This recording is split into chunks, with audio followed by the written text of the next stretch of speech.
Hey everyone, I'm Camila, and I want to tell you about my life. I grew up without a lot of money, but my husband Jackson had a totally different childhood. His family was rich, and he even started his own successful business. I have a good job too, but I still feel connected to my middle-class background. The only problem is my mother-in-law Addison. Dealing with Addison was like trying to navigate through a storm. But Jackson's dad, Grayson, was great. Addison, though, enjoyed putting me down and making me feel small about my family's money situation. She criticized us in private and even in public.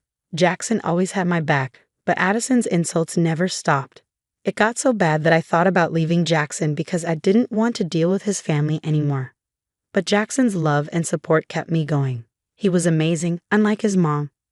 With time, I got better at handling Addison's behavior. So when she showed up with a flashy wedding dress right after we booked the venue, it didn't surprise me. She proudly showed off the dress, asking us what we thought. Isn't it amazing? It's from that fancy bridal shop you guys couldn't afford with your wedding budget, she said, not hiding her dislike. When I mentioned that her dress was too fancy for the occasion, she glared at me, clearly upset. I felt really uncomfortable then, not knowing how to handle her extravagant behavior, especially since Jackson and I were planning a simple wedding with just 60 guests to save money.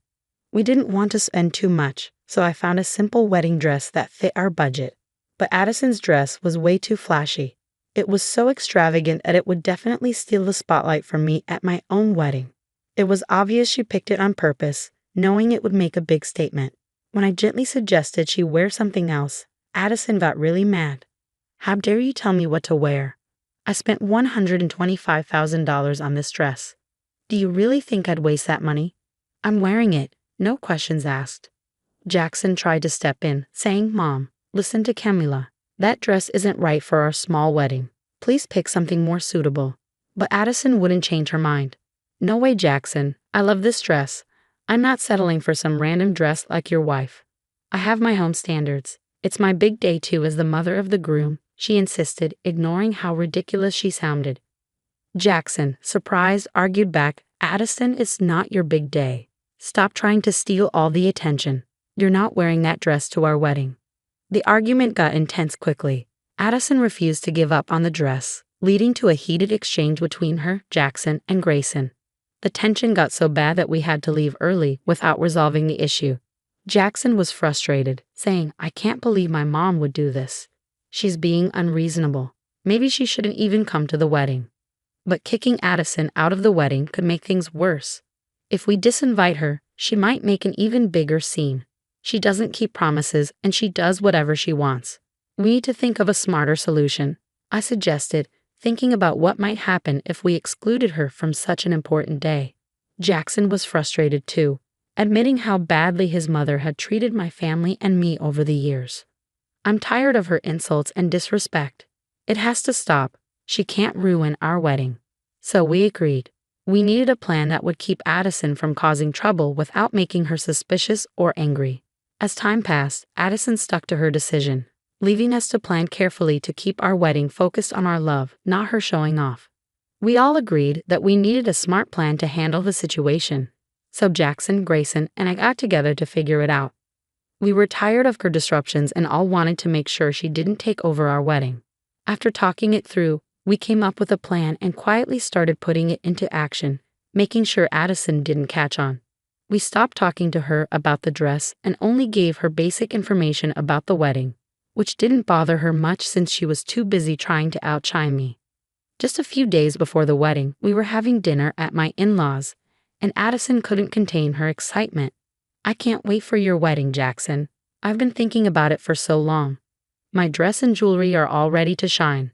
It's going to be such a special day, she said, clearly thrilled, though it was obvious she was most excited about showing herself off. It will be special, especially because I'll be marrying Camila, Jackson responded subtly, trying to bring the focus back to us, the real reason for the celebration. But Addison quickly made it about herself again. Sure, Camila will look nice, but next to me in my expensive dress, I doubt it. I spent a lot to make sure I stand out. Hearing this, I couldn't help but admire Addison's boldness, insisting she was better and planning to steal the spotlight from the bride on her big day. Jackson complimented Addison's dress to keep things calm. while I silently appreciated his support, squeezing his hand under the table. Grayson, always the wise and calming presence, played a crucial role in our plan. He gently teased Addison, pointing out how strange it was for her to make such big plans for a wedding that wasn't hers. "Addison, you're really going all out for a wedding that's not even yours. Shouldn't we focus on the couple getting married?" His remarks subtly reminded everyone of the real reason for the celebration, steering the conversation away from Addison's self-centered plans without causing more trouble. This clever move was an important part of our strategy to handle the situation gracefully, making sure the wedding stayed a happy occasion for us and our guests, not just a platform for Addison's ego. As the wedding drew near, Addison insisted on having only the best makeup artist for herself. "For my son's big day, I need top-notch treatment. After all, I'm the mother of the groom," she declared.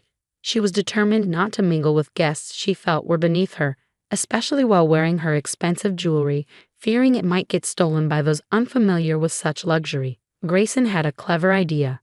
"Why not get ready at home? It's safer and more comfortable, especially with all your plans," he suggested. Addison loved the idea of making a grand entrance and praised Grayson's thoughtfulness, unaware of our hidden agenda. Grayson exchanged a knowing look with us, showing that our plan was going smoothly. Caught up in her own excitement, Addison didn't realize she was falling into our trap. The thought of her surprise on the wedding day brought quiet satisfaction to Jackson and me. Even though I wish I could see her reaction in person, knowing the plan was in motion allowed me to focus on the joy of the upcoming wedding, feeling a sense of relief. While there was a slight worry about the plan being discovered, Jackson and our supportive friends helped ease those concerns. Everything was organized perfectly, reigniting my excitement for the special day. After months of stress, I felt genuinely thrilled about our wedding for the first time in a while. It was shaping up to be a celebration of our love, free from any outside drama. As the wedding morning arrived, bright and beautiful, it felt like the start of a new chapter we had been eagerly waiting for. The weather was perfect, adding to the joy of the day. Grayson, my amazing father-in-law, was the first to arrive at the venue, well before the rest of us. He stopped by to check on me, and despite my nerves, he'd assured me that everything was going according to plan. "Don't worry, dear," he reassured me, explaining his early arrival was due to Addison's difficult behavior. "Her makeup artist won't be here for another hour. We have plenty of time." I felt immensely grateful for Grayson's support. "Thank you so much, Grayson. I can't express how much this means to me," I told him. He smiled warmly, reminding me that I was now part of the family and assuring me that the day would unfold just as we had envisioned. His presence was a comfort, especially considering the challenge of dealing with Addison as my mother-in-law. I felt fortunate to have Grayson by my side.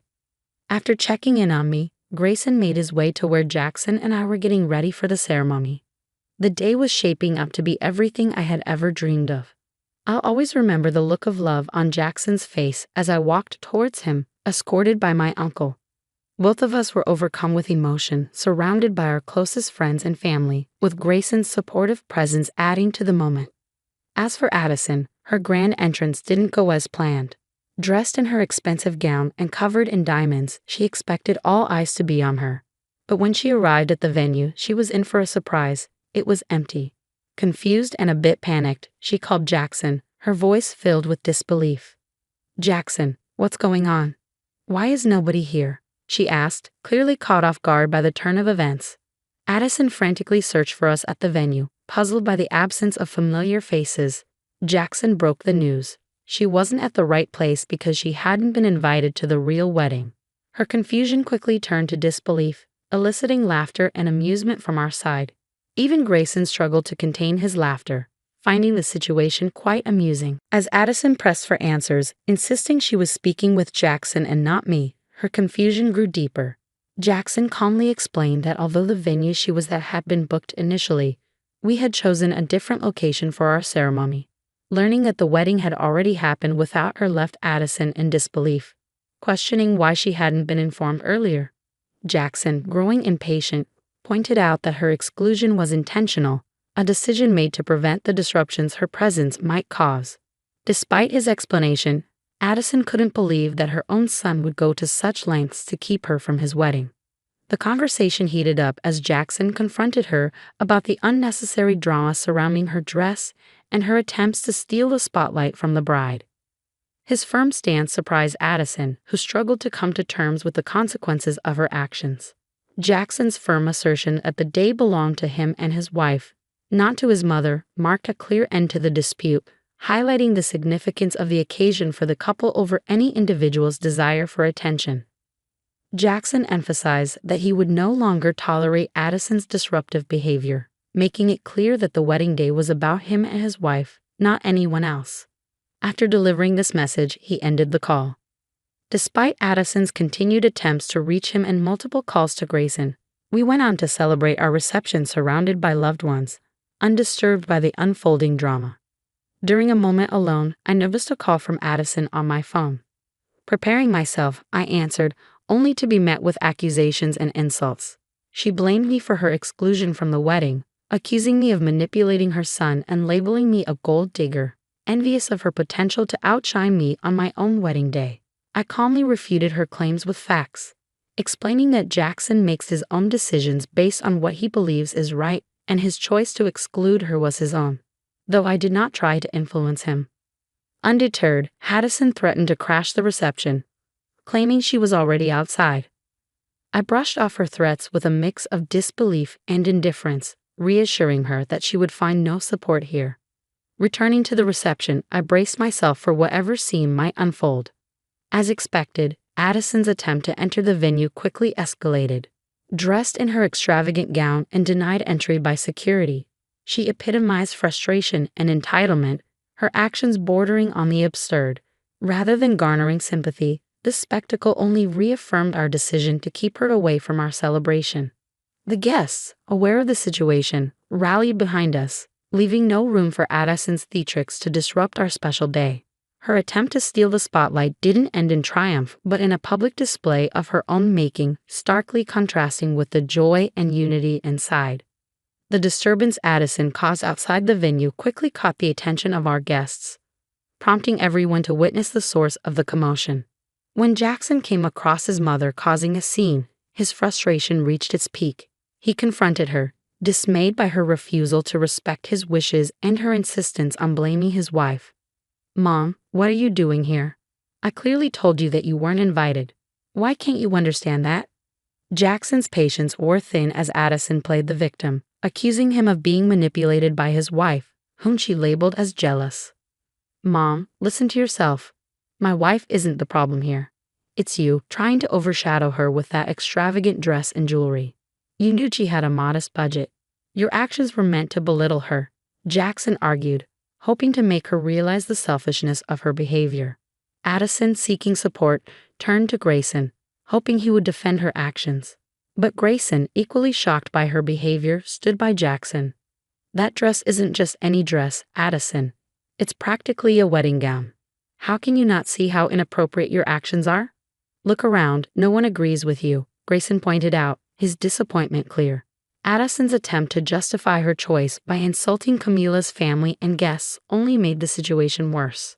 "They don't get it because they're from a different background," she argued, clinging to her misguided beliefs about maintaining her supposed class. But Grayson had had enough. "That's it, Addison. I won't let you insult my daughter-in-law and her family any longer. You've crossed the line this time," he declared, standing firm against her unfounded accusations and sense of entitlement. The conflict highlighted the sharp contrast between Addison's self-centeredness and the united front presented by Jackson, Grayson, and the supportive guests.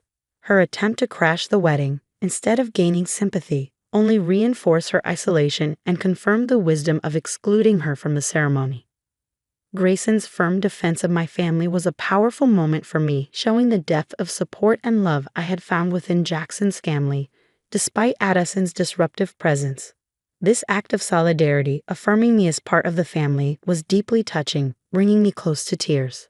It strengthened my belief that choosing to align my life with Jackson and his family, separate from Addison, was one of the best decisions I had ever made. Shocked and angry at Grayson's rebuke, Addison couldn't understand how her husband could speak against her, especially to defend what she saw as outsiders. She held tight to her beliefs of being superior, criticizing the wedding and our union. But Grayson's response was surprising and definitive. He expressed regret not for our wedding, but for his own with Addison, admitting their marriage was a mistake due to her unbearable behavior. Then he announced his intention to divorce her, leaving Addison speechless. Grayson wasn't alone in his decision. Jackson also cut ties with his mother, prioritizing the well-being of his wife and their future together over Addison's toxic influence. This decision showed a commitment to shield our new family from further turmoil. Addison was shocked and disbelieving. Her reliance on Grayson and Jackson for financial support had been a pillar of her extravagant lifestyle.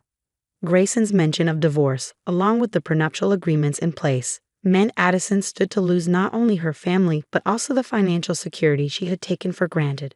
Her lavish spending, highlighted by the purchase of the expensive dress, had been unsustainable on her own, relying instead on her husband's wealth.